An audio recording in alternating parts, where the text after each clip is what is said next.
Hey, couples. This is your hot and holy love coach, Chara Taylor, and I want to welcome you to another episode of Keeping Your Marriage Hot and Holy.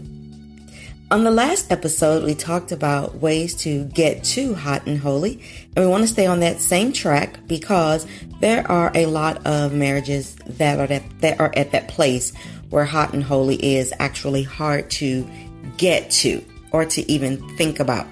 So we're going to stay there. And so today's episode is actually called The Thrill Is Gone, but here's how to get back to it. So I don't know if you've listened to blues from back in the day or old school music, but there was a blues legend named B.B. King, and he sang a song that says, "The thrill is gone. The thrill is gone away." And in the song, he also says, "You will be sorry someday," as he talked to the woman who he was referring to. It is actually a very depressing song, but it's also a very true song. And I want to deal with the fact that the thrill may be gone, but there is a way to get it back. Let's start with the definition. From the Oxford Dictionary, it says that thrill is a sudden feeling of excitement and pleasure. It is an experience that produces a sudden feeling of excitement and pleasure. That's all thrill is in a simple form. So when we say that the thrill is gone, or when you are feeling less excited about your spouse, you are simply saying, "I don't like you anymore. You made me mad and I don't like you." And we know that the element of like is imperative to the health and the life of a relationship. So when we're talking about keeping the marriage hot and holy, in essence, we're talking about hot, spicy, passionate sex and love, along with being kinky and free and all those things that relate to that. However, more importantly, when we're talking about hot and holy, we're actually talking about being connected emotionally, mentally, spiritually, and then physically. We're talking about liking one another and being thrilled with and by one another. So your physical connection is more so tied to your emotional, mental, and spiritual connection. You see, they all fit together like a puzzle. So when we talk about physical connection, we're actually talking about our soul, because our soul is what houses the will, the emotion, and our feelings. So we're talking about our soul. So in order to deal with this topic effectively, we must first talk on an individual level. So let's start here. In relation to marriage, the Bible actually says that the two become one flesh. God does not say that they become one soul. So we have two individual souls who have experienced or encountered numerous trials and hardships in life before they actually got married.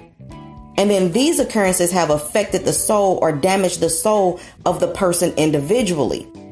Things like hurt from childhood, bad relationships, wrong parenting, wrong teaching, some identity issues. Some of us have had to deal with rejection. We've had to deal with fears and other things that have affected our soul and contaminated us or damaged us. And the majority of us don't get these issues worked out of our soul before we get married. Therefore, when we enter marriage wounded. Then something happens in the marriage and it reopens that wound and then causes us all kinds of chaos, because it's a wound from a previous place in life, something that caused an infraction in your soul that actually never healed properly. So you have this unhealed place of hurt or a wound, and then you meet your spouse. You date for a bit. He or she hits your thrill and excitement button, and you start saying things like, "I don't know, there's just something different about her or him," or, they're just different and I just like him. I just like her. When the truth is, and in all actuality, the only difference that you get up front is probably a difference in the way that the person looks externally, because internally this is going to be what wound or what they have encountered in life that you have not just hit yet. Everybody's coming with some level of hurt. Everyone has some wounds. Today we call it baggage, but it's not baggage. It's hurt that needs to be dealt with, or it will manifest. So when we say something different about him or her, we're actually saying through our excitement and our feelings and our emotions that he or she has just made my soul happy. You're saying he or she has just excited me, which is cool. We all want to be excited and feel good. You're saying I'm thrilled, I'm excited when we get together. I like him. I like her. That is true. It should be true. It absolutely has to be true. And then when we get into the relationship, then something happens. Somebody says something or does something to hurt some feelings. They do something to trigger a response. They reopen the wound. And honestly, as time goes on and it happens more and more frequently, then you move from feeling exuberant and excited to thrillless, passionless, and you guys are just existing together. No longer having the feeling of, oh, he's different. Oh, she's different. Oh, I'm excited to see him. Sometimes we are not even wanting to go home. The thrill has been gone, and it's happened because our soul has been hit. Our soul has been hurt. The fact of the matter is, couples, that marriages don't survive on thrill alone. Thrill is nice. Thrill is good. And you want to get there. But marriages don't survive on thrill alone. Marriages survive on healing and constantly working together to be better. Constantly working together to stay connected. The thrill in the marriage is a bonus. It can be achieved, and it very well should be your goal, is to stay connected mentally, emotionally, spiritually, and physically. Now, when we get started, we start off great in our relationship, and then things shift because things happen and we begin to drift away from one another. Hurtful words and unrealistic expectations and division are the few top reasons that we begin to drift apart from one another. But here's what we have to do. We first must deal with ourselves. So you got to deal with yourself first and be responsible for your own actions and your own responses. When we're talking about unrealistic expectations, it is important that you make sure that your spouse is capable of doing or performing or giving or being what it is you expect. Because if they are not able and capable to do what you are expecting, then you're going to lose the thrill and it's going to be your fault. You have to take things into consideration when we're talking about unrealistic expectations. Think about your spouse's health condition. And I'm not talking about things that they can stop. I'm talking about things that they don't have any control over. Are they capable of doing some of the things that you like? If not, then move to another area and ask them to do something that they can do. Let's talk about money. Sometimes we have unrealistic expectations about what we can buy, what we can spend, knowing we don't have the cotton picking money to do it. And if you don't have the money, or if you know your spouse does not have that money, is not capable of even getting that money that you need, stop having those expectations. Pray for them. Pray for them that they can come into that place. And that's just a couple of things that we have unrealistic expectations in. I would take a self-inventory and see, what am I expecting from my spouse? Is it realistic? Or am I fooling myself? Because you could be at a place where the thrill is gone and it's your fault because you have an expectation that your spouse can't meet. Now let's talk about hurtful words, because that seems to happen more often than it should. We say things that we cannot take back, and once we have said it and we realize we do not mean it, but it's already been out there, and you can't take that, you can't snatch that back from a person's soul. Okay. So I just kind of want to start with the men first. For years and centuries, we have been told, watch what you say, watch how you say it, but we don't seem to get it in that manner. So I'm going to say it, and this is going to be very raw, and it's going to be very real, and it's going to be for mature ears. Okay. I'm going to say this in a way that you can understand it in the culture that we're living in today. So men, if you want to know about some things that push women away, if you want to know how to have hot and holy and to have the thrill and to have the good sex, please hear me. Women do not want and cannot get turned on by mean dick. Yep, that's what I said. Yelling, cursing, being mean to the kids. It's a push away. It's a turn off. Dirty, unclean, ungroomed penis. Women don't get turned on by that. Uninterested dick. Okay. Everything is more important than she is. She is not turned on by that. And community cock. No, you can't be out here just sharing your stuff with everyone. It's supposed to be hers. Okay, unhelpful dick, broke dick, dishonest dick, out of shape and unhealthy penis, broken down, quiet, non-communicating, unloving dick, unspiritual, drunk, high, smoking weed, all these different kinds of dick that makes dumb decisions and you bring things back and then our life is affected because of it. Okay, being pushed over, not being a leading man. So some unleading dick is very turn-offish, some ungodly penis, hypocritical penis, non-praying penis, non-worshiping penis, fake penis, some abusive penis, carnal penis, cheap dick, forgetful dick, no gift-giving dick. Those things are a turn away. And I'm keeping it real and I'm being honest. Because we need to understand that what we do and what we say and how we do it and how we say it plays a huge part of how we are being thrilled and how we are staying connected. And ladies, we have things that we have to do as well. We have to understand that men are pushed away too. And if you don't want some limp penis coming to you, you need to understand that men don't want dry coochie or no attitudinal coochie. Is such a turnoff, ladies. Being unappreciative, so he don't want no unappreciative punani and no unsupportive twat. He definitely does not want no bored booty and no disrespectful vagina.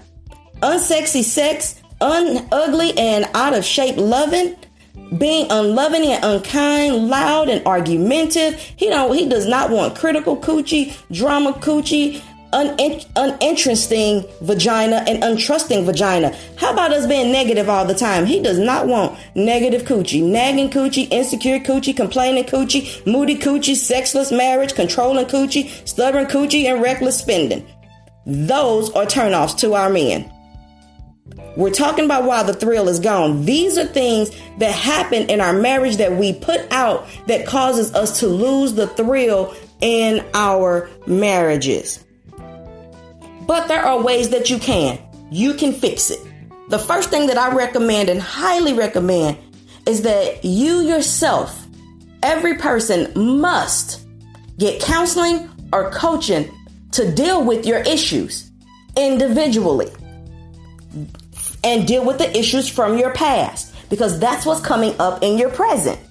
And you've got to do this individually. It is a must. Seek out a counselor, seek out a coach or a mentor. Second, guys, we got to start investing in our marriages. Investing in our marriages together by getting regularly scheduled checkups and check-ins. You know, like we do on our cars, okay? Every so many thousand miles, you got to get an oil change. And we do the same thing for our health. And I'm going to constantly say it because it is imperative that you guys invest in your marriage. And other ways to invest in your marriage include attending marriage conferences and retreats and getaways, taking classes together to enhance your quality of life, like parenting classes, leadership skills, getting groups with women, find men groups, go to couples groups together.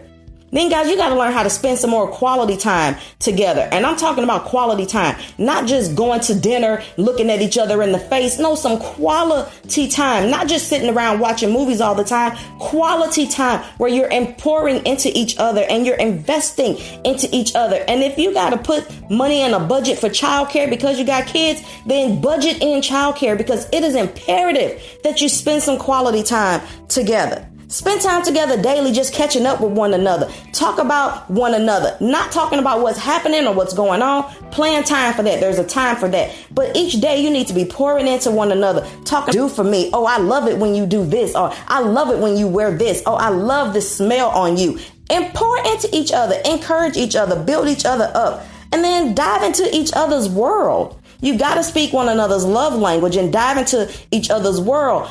I am not an outdoors person, and my husband loves to be outdoors. And so I'm trying to create ways that I can dive into his world to be with him when he's outdoors and still not feel all the way that I feel about being outside. We have to dive into one another's world. Plan some activities together and consider one another when you're planning. Just as important as it is to dive into one another's world, it's important that you take into consideration what your spouse can and cannot do, and some things that your spouse does and does not like when you are planning things. It's imperative that you invest in your marriage. And the third thing, guys, we have got to forgive constantly, over and over and over again. Forgiveness is not to happen once. I recommend you forgive daily. And the Bible says that there's infinity time. He said, how many times should I forgive? And he gives them this astronomical number that we can't keep up with. Keep forgiving, because we're human and everybody is going to make mistakes on a regular and a constant basis. Constantly forgive your spouse and constantly forgive yourself for not meeting up to what your spouse needs from you. So if you're trying to figure out why the thrill is gone, look, check yourself, look in the mirror, see what's wrong with you. Then ask yourself, what must you do to cause the thrill and excitement to come back? And ask yourself, what have I done to cause the thrill and excitement to be gone? Then check into some counseling, get some help so that you can be a better spouse. So get some help for yourself, and then consider both of you getting some help together. So the thrill is gone, honestly, because of you. The thrill in my marriage, gone. Well, it's not gone, but it was gone because of me. And it was gone because of him, but I can't keep pointing the finger. We have to come away from the spirit of Adam and Eve, where you blame and accuse everybody else. No, it's time for us to take responsibility for our own actions and see what we are causing in our marriage and what we can bring to our marriage to make it better. Because we can. Adam and Eve gave us a bad go. But Michael Jackson gave us a modern day cure when he sang, I'm starting with the man in the mirror. I'm asking him to make a change. And this is have to be our decree and what we do right now if we want the thrill and excitement, the connection, and all of those wonderful feelings to be back in our marriage. And if we want to get to a place of hot and holy, it can be done. You just have to put in the work. Thank you for listening. I am your hot and holy love coach, Chara Taylor.